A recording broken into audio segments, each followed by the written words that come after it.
Comment un peuple peut faire la guerre 4 fois dans un pays qui l'a accueilli? Il n'est pas originaire de ce pays, mais on l'a accueilli, on l'a accepté. Et on a commencé à accepter que non, il est aussi congolais. Mais c'est eux qui font toujours la guerre. AFD, c'est eux. LCD, c'est eux. CNDP, c'est eux. M23, c'est eux. Eux toujours. Mais je l'ai dit la fois passée qu'il y a une tribu qui les soutienne dans les opérations. Quelle tribu? Mes frères, pour la plupart, quand vous attendez parler de Runiga, Bertrand Bissimois, Mwendanga, Kantitima, tous ces gouverneurs qui se sont succédés sous le RCD là. On ne peut puiser que là-bas. Parce que c'est la souris domestique qui invite toujours la souris sauvage. Et on dit que ne passe pas par la porte, on va t'écraser. Il y a un petit trou où nous passons toujours. Tu montres les trous. Il y a une sorte de complicité. Visible.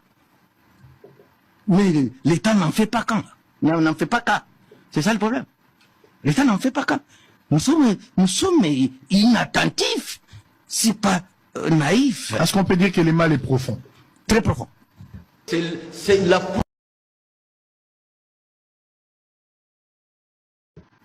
Comment un peuple peut faire la guerre 4 fois dans un pays qui l'a accueilli? Il n'est pas originaire de ce pays, mais on l'a accueilli, on l'a accepté. Et on a commencé à accepter que non, il est aussi congolais. Mais c'est eux qui font toujours la guerre. AFD, c'est eux. LCD, c'est eux. CNDP, c'est eux. M23, c'est eux. Eux toujours. Mais je l'ai dit la fois passée qu'il y a une tribu qui les soutienne dans les opérations. Quelle tribu?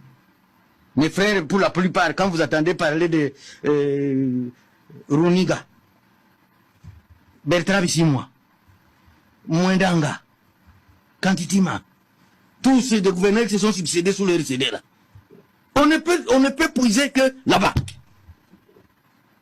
Parce que c'est la souris domestique qui invite toujours la souris sauvage. Et on dit que ne passe pas par la porte, on va t'écraser. Il y a un petit trou où nous passons toujours. Tu montres les trous. Il y a une sorte de complicité. Visible. Mais l'État n'en fait pas qu'un. N'en fait pas qu'un. C'est ça le problème. L'État n'en fait pas qu'un.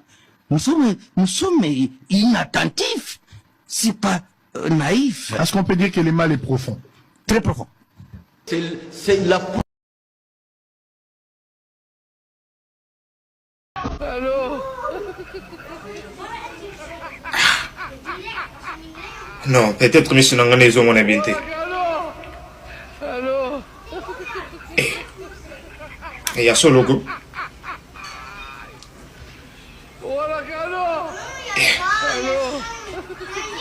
Ah ouais, en 2001. Talent de Boyac. Imposteur. Usurpateur et identité à Batou. Mais ils ont quand même du courage aujourd'hui de nous faire la guerre. Puis comme vous m'avez dit. Azoche la pébiso monoko. Tantine na moine. Tantine a botami le 9 juin 1968. Moine a botami na 1971. Mais Bakomi m'a passé à Congo. Mais au Miko Shikonza mena. Plus jamais ça au Congo. Sans effet au nom de Jésus. Kembe Bazana raison te.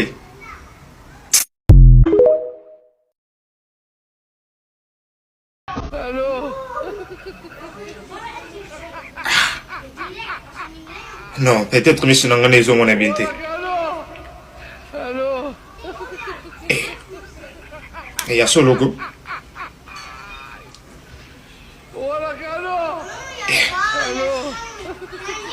Ah ouais, en 2001. Talent de Boyac. Imposteur. Usurpateur et identité à Batou.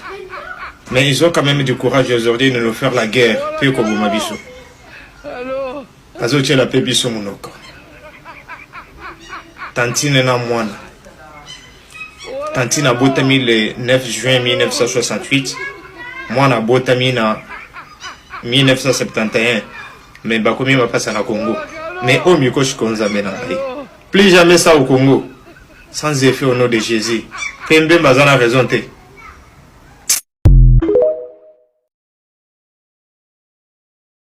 Mais Peut-être j'ai une proposition et peut-être nous devons noter ça aussi. Vu que les FDLR, ce sont des Rwandais, peut-être les Rwandais devaient faire un effort pour dialoguer avec eux, parce que ce sont des Rwandais, ce ne sont pas des Congolais. Ils sont en République démocratique du Congo, mais ce sont des citoyens rwandais. Honorable Président, de 1998 à 2003, les RCD Goma, ils ont occupé cette partie de la République démocratique du Congo avec le soutien de notre voisin, le Rwanda. Ils ont fait 5 ans dans cette partie de notre pays. Mais ils n'ont jamais délogé les FDLR. Ce sont des génocidaires, comme il dit, mais ce sont des Rwandais.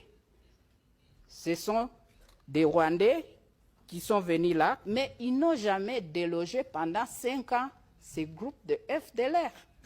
Jusqu'à aujourd'hui, ils sont là-bas. Si eux, ils n'étaient pas en mesure de faire ça pendant 5 ans, qu'ils ont occupé notre territoire, honorable Président, pourquoi nous parlons de cette histoire jusqu'à aujourd'hui? Excusez-moi, je vais dire, c'est de la mauvaise foi. Mais, peut-être j'ai une proposition et peut-être nous devons noter ça aussi. Vu que les FDLR, ce sont des Rwandais, peut-être les Rwandais devaient faire un effort pour dialoguer avec eux, parce que ce sont des Rwandais, ce ne sont pas des Congolais. Ils sont en République démocratique du Congo, mais ce sont des citoyens rwandais. Honorable Président, de 1998 à 2003, les RCD Goma, ils ont occupé cette partie de la République démocratique du Congo avec le soutien de notre voisin, le Rwanda. Ils ont fait 5 ans dans cette partie de notre pays. Mais ils n'ont jamais délogé les FDLR. Ce sont des génocidaires, comme il dit, mais ce sont des Rwandais. Ce sont des Rwandais qui sont venus là, mais ils n'ont jamais délogé pendant 5 ans ces groupes de FDLR. Jusqu'à aujourd'hui, ils sont là-bas. Si eux, ils n'étaient pas en mesure de faire ça pendant 5 ans, qu'ils ont occupé notre territoire, honorable Président, pourquoi nous parlons de cette histoire jusqu'à aujourd'hui? Excusez-moi, je vais dire, c'est de la mauvaise foi. Selon le président Paul Kagame, la ville de Goma, qui se situe à l'est de la République démocratique du Congo, lui appartient. Et il dit qu'il ne lâchera jamais cette ville tant qu'on ne règle pas ses problèmes. Alors, suivons son discours, s'il vous plaît. Et je suis celui qui prend le contrôle de Goma. Et tu viens en disant que tu veux utiliser Goma. J'ai dit, pas de souci. Mais il y a des conditions. La ville de Goma fait partie de mes problèmes auxquels je suis confronté avec le gouvernement. Et à présent, cette ville est entre mes mains. Je ne vous donnerai pas cette ville jusqu'à ce que vous me démontriez à côté de cela comment aborderez-vous mes problèmes. Eh bien, j'ai peut-être l'heure de parler pour ce garde à côté. Je ne fais que raisonner. Si j'étais celui-là, tu veux de Goma, tu veux de la ville de Kavumu ou la ville de Bukavu ou voulez-vous toute la partie de l'Est du Congo en retour? C'est bon, je n'ai aucun problème avec ça. Mais cela ne se passera que si vous abordez mes problèmes. Alors la question que je me pose ici, quels sont ces problèmes? Quels sont les problèmes en question que le président Paul Kagame nous cache? Dites-moi un peu dans les commentaires ce que vous en pensez. Partagez la vidéo et surtout abonnez-vous pour avoir plus de vidéos. Selon le président Paul Kagame, la ville de Goma, qui se situe à l'est de la République démocratique du Congo, lui appartient. Et il dit qu'il ne lâchera jamais cette ville tant qu'on ne règle pas ses problèmes. Alors suivons son discours, s'il vous plaît. Et je suis celui qui prend le contrôle de Goma. Et tu viens en disant que tu veux utiliser Goma. J'ai dit, pas de souci. Mais il y a des conditions. La ville de Goma fait partie de mes problèmes auxquels je suis confronté avec le gouvernement.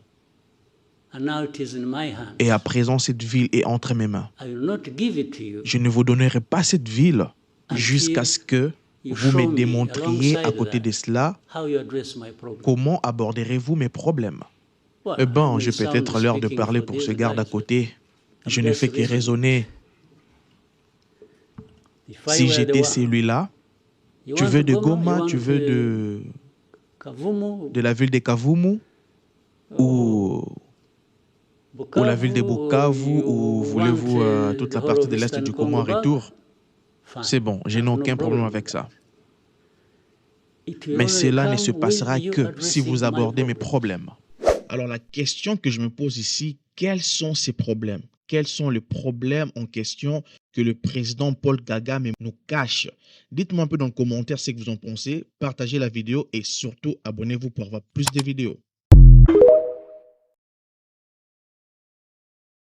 Nous continuons cette guerre comme ça, à gauche, à droite. Nous allons, puisque le temps ne joue pas à notre faveur.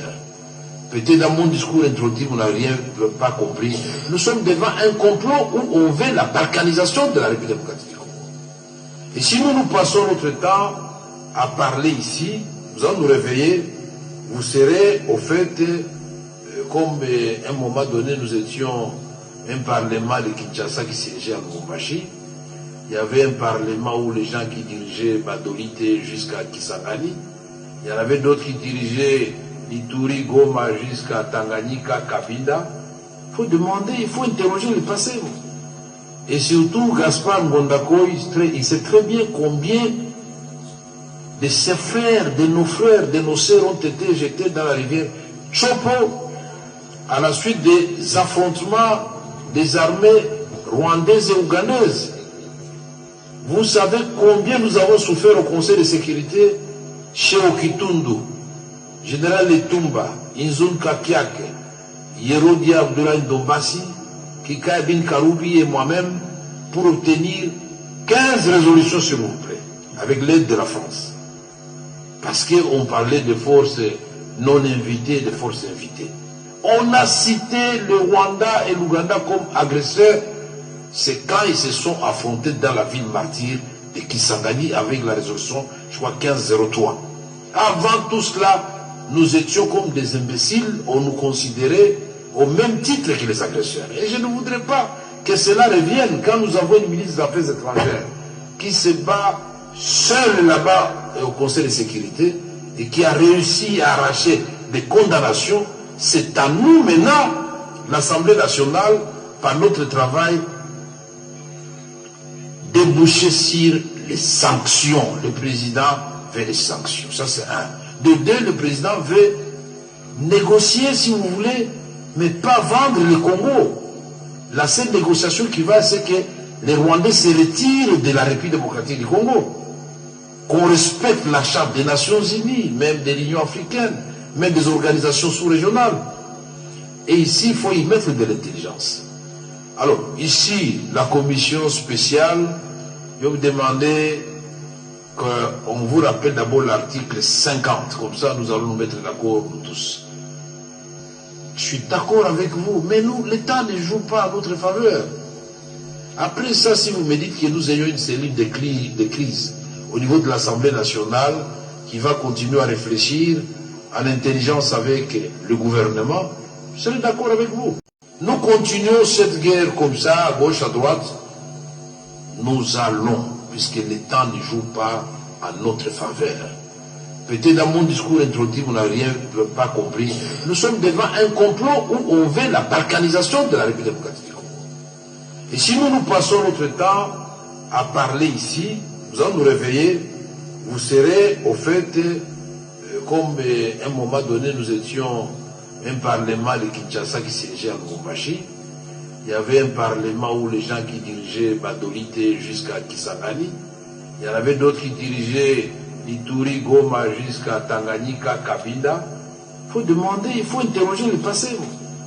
Et surtout, Gaspard Ngondako, il sait très bien combien de ses frères, de nos sœurs ont été jetés dans la rivière Chopo à la suite des affrontements des armées rwandaises et ougandaises. Vous savez combien nous avons souffert au Conseil de sécurité chez Okitundu, Général Letumba, Inzun Kapiake, Yerodia Abdoulaye Ndombasi, Kika Bin Karoubi et moi-même pour obtenir 15 résolutions, s'il vous plaît, avec l'aide de la France. Parce qu'on parlait de forces non invitées et de forces invitées. On a cité le Rwanda et l'Ouganda comme agresseurs. C'est quand ils se sont affrontés dans la ville martyre de Kisangani avec la résolution, je crois, 1503. Avant tout cela, nous étions comme des imbéciles, on nous considérait au même titre que les agresseurs. Et je ne voudrais pas que cela revienne quand nous avons une ministre des Affaires étrangères qui se bat seule là-bas au Conseil de sécurité et qui a réussi à arracher des condamnations. C'est à nous maintenant, l'Assemblée nationale, par notre travail, déboucher sur les sanctions. Le président veut les sanctions. Ça, c'est un. De deux, le président veut négocier, si vous voulez, mais pas vendre le Congo. La seule négociation qui va, c'est que les Rwandais se retirent de la République démocratique du Congo. Qu'on respecte la Charte des Nations Unies, même de l'Union africaine, même des organisations sous-régionales. Et ici, il faut y mettre de l'intelligence. Alors, ici, la commission spéciale, je vais vous demander qu'on vous rappelle d'abord l'article 50. Comme ça, nous allons nous mettre d'accord, nous tous. Je suis d'accord avec vous, mais nous, l'État ne joue pas à notre faveur. Après ça, si vous me dites que nous ayons une cellule de crise au niveau de l'Assemblée nationale qui va continuer à réfléchir en intelligence avec le gouvernement, je serai d'accord avec vous.